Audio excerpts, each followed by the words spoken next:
All right. I don't really know how to explain.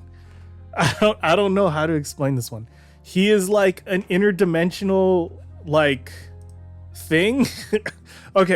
Here's what I'm gonna tell you. Hold on. Let me get a drink. I need a little bit of that caffeine to keep me going. All right. So he is called the Florus Homo. Homo being human, Florus being plant, right? Basically look at this. Okay, so I was going through all these old Golden Age Vision stories, and I found all these cool, like, supervillains, these weird supervillains in the Golden Age Vision line. Like, he's there. There's a whole bunch of them in like Marvel Mystery Comics, and they just have all these Vision stories. You know, so it's like I had some of these guys are so cool and so memorable that I have to share them with you. And this is one of them. The Vision meeting Florus Homo. Look at him. He's just weird. He's weird and he's imaginative and he's kind of this weird, creepy body horror thing.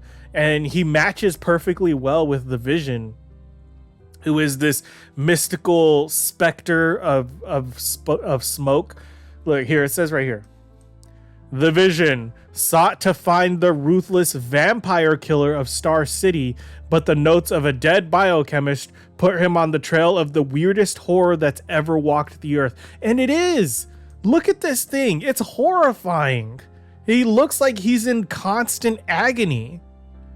You know, it's crazy. It's very imaginative in the way that we don't often think of Golden Age comics as being imaginative.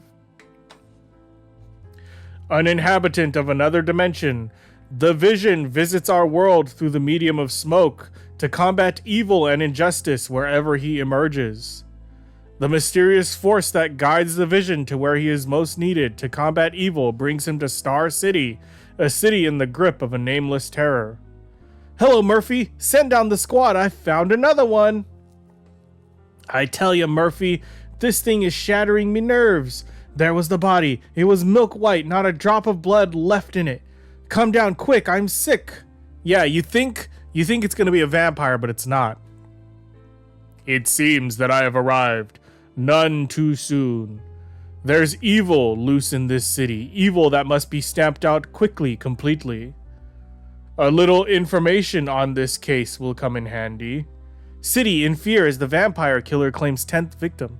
It's not a fucking vampire, dude. It's weird. It drinks blood. It is weird. 9th body found since death of biochemist in laboratory. Blood drained from new victim's body. I have a hunch that the solution to these crimes lies in the dead scientist's laboratory. Arriving at the dead scientist's laboratory, the Vision slips past the police guards and gains entrance into the desolate place. What is it? How? How did he become a weird plant man? The police have found nothing here, but I'm sure there's a clue somewhere. There seems to have been quite a struggle.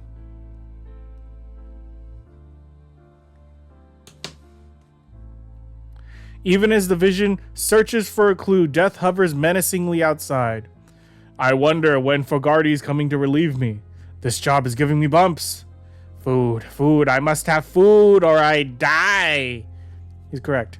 Suddenly, the startled guard turns his eyes wide in horror as death strikes, swiftly, silently.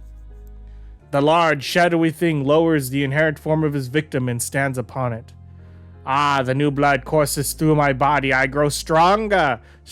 I guess because the blood comes in through his feet. Unaware of the gruesome scene transpiring outside, the Vision continues his frantic search for a clue. What's this note on experiment 36B, Florus Homo? A diary, it seems. Dr. Ronick, the biological chemist, was attempting an experiment in which he writes here would astound the world if his theory was correct. June 4th. He is growing fast. The first of his species, he shows signs of intelligence. The raw beef makes excellent soil for his nourishment. His young, strong roots dig deeply and drain the blood hungrily. It's fucking nasty, dude. June 16th, he is full grown. His thick stalk, 2 trunks, and long, round tentacled branches make him look more man-like every day. I have given him blood to circulate through his body, a brain to make him think and enable him to move his limbs. Soon he will walk. I think I see it all now. Florus Homo, the plant man. Good lord, a plant that walks, thinks, and looks like a man. That accounts for the bloodless bodies. As the plant gains nourishment from the wet earth, so does he drain the blood from the human body to feed his own bloodstream. Meanwhile, with the dawn of a new day comes the report of a new victim. The guard's blood-drained body is discovered. Oh, God. Oh, how horrible. Is there no way of catching the murderer? Poor Mike, and he was just a rookie at that. Throughout the day, the Vision makes an endless search for the fantastic plant man. I must find him and destroy him. I must. As night falls, the terrified populaces empty the city streets, which are patrolled by armed and watchful policemen. While in the shadows, death seeks a new victim. The plant man weakens again and must gain new blood to survive. I can't go on much longer. My body craves nourishment. He needs blood. Ooh, look at it. Plant hand. Dave Steele, a reporter in the Star City Eagle, roams the deserted streets in the hope of nabbing the vampire killer for a scoop for his paper. I hope I meet that killer. I'll slug him and get myself a honey of an exclusive. Oof, right there, plant. Ooh, plant arms. Food, or I will perish. Although caught unawares, Dave Steele, he puts up a fight. Take that, you killer. Knocking off the killer's hat, a shawl, Dave Steele is stupefied with horror and amazement at what he sees. Good lord, what is that? It's like a potato man. I must live. I won't die. I have a right to live. But I must have blood or I will wither. What the fuck? What the fuck? Look at the fucking thing. Somewhere nearby. That sounded like a man shouting for help. This time, Florus Homo, you won't get away. Quickly, lighting a stray piece of scrap wood, the Vision swings into action. Oh no, he's gonna light him on fire. Oh, he's sucking his blood. The Vision is greeted by a blood-chilling sight as he comes upon the macabre scene. No, I will burn! Get off the body! There shall be no more human soil to feed your unholy carcass. Yes, you are going to burn. Ooh, in the face! Got him in the freaking face. Thank heavens. I was able to save this young man in time. He will recover. And then, meanwhile, this fucking thing is screaming. It's not his fault. He didn't choose to be alive. And so perishes Dr. Ronick's mad experiment number 36B, the end of a horrible but amazing episode. The following day finds the city breathing easier with the murdering menace just a part of yesterday's headlines. I tell you boys, it was hair-raising. If not for the Vision, that human plant would have finished me for sure and would still be at large. That is haunting. That's gross. Meanwhile, the Vision makes his exit in a cloud of smoke. My job here is done. Who knows where I will emerge next? Wherever it is, I'm prepared to battle the evil that awaits me. Alright, in another issue of Amazing Adventures, the Vision, the gripping character who emerges from smoke. Do not miss the Vision. I won't!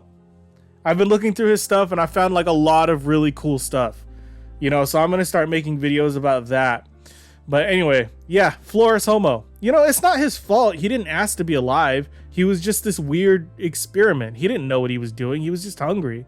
But either way, I guess he had to die. And what a way to go. Of course, the fire, man. That's haunting. The way he would suck your blood out through the roots of his feet. He's like an evil Groot, you know? Like an evil vampire Groot. Anyway, that's it for this comic. If you liked reading this comic with me and you want to read more comics with me, like this video, subscribe to the channel. Until next time, nerds, stay heroic.